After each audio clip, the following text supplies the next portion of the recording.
السلام علیکم فرینڈز، آپ دیکھ رہے ہیں ہسٹری ٹی وی 44۔ آج کی اس ویڈیو میں آپ کو مصری فرعونہ کلوپترا کے بارے میں بتایا جائے گا کہ اس نے کیسے اپنے بھائی سے شادی کی اور اس کی حکومت میں کیا کیا ہوا، وہ کیسے پوری دنیا پر حکومت کرنا چاہتی تھی اور اس کی موت کیسے ہوئی۔ یہ ساری تفصیل اس ویڈیو میں شامل ہے۔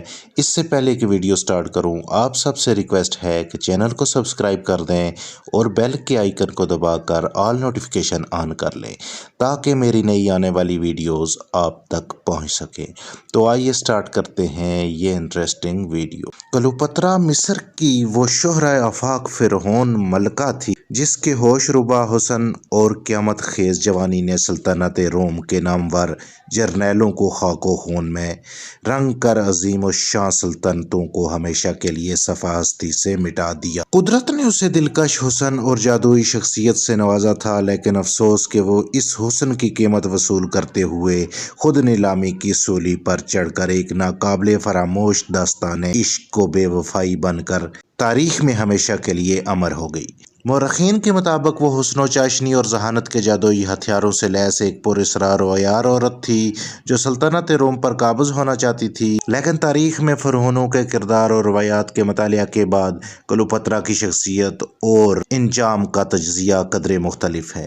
تاریخ بتاتی ہے کہ 51 قبل مسیح میں کلوپترا کا بڑا بھائی تخت نشین ہوا تو اس نے فرعونی روایات کے مطابق اپنی 11 سالہ کم سن بہن کلوپترا سے شادی کی۔ اس کی ہلاکت کے بعد 13 سالہ چھوٹے بھائی بطلیموس نے تخت سنبھالا تو اس نے بھی انہی روایات کے مطابق جب اپنی بہن سے شادی کی تو کلوپترا 18 سال کی بھرپور جوان اور خامد 13 سال کا نابالغ بچہ تھا۔ 11 برس کی عمر میں بڑے بھائی جیسے بھرپور مرد کے ہاتھوں میں جنسی کھلونا بن کر جنون کا آتش فشاں بن جانے والی کلوپترا کے لیے 11 سالہ نابالغ خامد اس کی فطری طلب میں آگ لگانے کا موجب بن گیا۔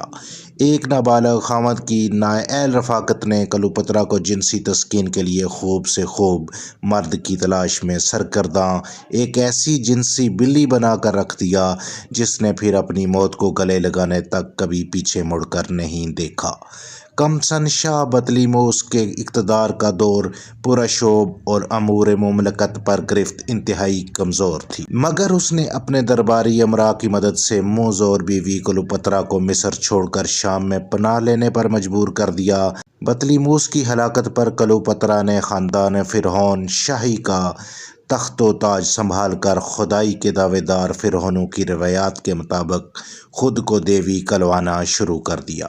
کلوپترا کے معرکہ عشق کا پہلا شکار روم کا وہ شہرۂ آفاق حکمران جولیس سیزر تھا جو کلوپترا کے خامد اور اس کی ثالثی کے لیے مصر آیا، مگر اس کے سحر انگیز حسن اور زلفوں کا اسیر ہو کر 2 برس تک مصر میں مقیم رہا اور بنا شادی رچائے ہی کلوپترا کے ناجائز بچے کا باپ بن گیا۔ اپنے سب سے بڑے حریف جنرل پامپے کو شکست دینے کے بعد جولیس سیزر نے تخت روم سنبھالا تو کلوپترا اس کی قربت اور دیگر پر اصرار عزائم کے لیے روم میں ہی مقیم ہو گئی اور یوں عملی طور پر مصر سلطنت روم کا ایک صوبہ بن کر رہ گیا۔ اپنے بے وفا دوست بروٹس اور رومی سینیٹروں کے ہاتھوں جولیس سیزر کا قتل ہوا تو کلوپترا اس کے منہ بولے بیٹے اور نائب جنرل انتونی سے تعلقات بنا کر اس کے 3 بچوں کی ماں بن گئی۔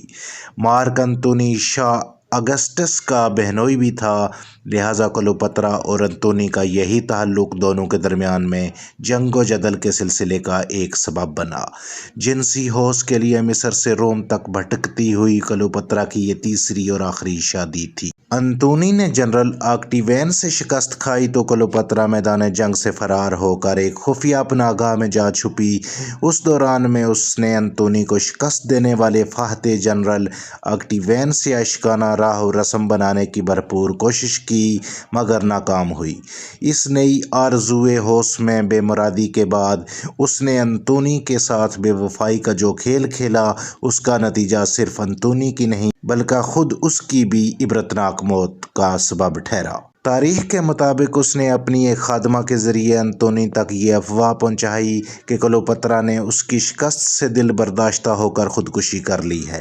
عشق میں مبتلا انتونی نے اس افواہ کو حقیقت سمجھا اور تلوار سے اپنا سینہ چاک کر کے خودکشی کر لی، اور پھر انتونی کی خودکشی کی خبر سننے پر پچھتاوے کی آگ میں جلتی ہوئی کلیوپاترا خود کو زہریلے مصری کوبرا سانپ سے ڈسوا کر تاریخ میں بے وفائی کی علامت بن کر ہمیشہ کے لیے زندہ ہو گئی۔ کچھ مورخین کے مطابق عیار کلیوپاترا نے صرف جنسی تعلقات کے لیے نہیں بلکہ وسعت اقتدار کے لیے رومی سلطنت کو تباہ و برباد کر کے روم پر قابض ہونے کے لیے جولیس سیزر کی زندگی تک رسائی حاصل کی تھی۔ لیکن کچھ مبصرین کے مطابق جولیس سیزر کے اپنے ہی قابل اعتماد دوست بروٹس کے ہاتھوں قتل میں بھی اسی کلیوپاترا کا شاطرانہ ذہن کار فرما تھا۔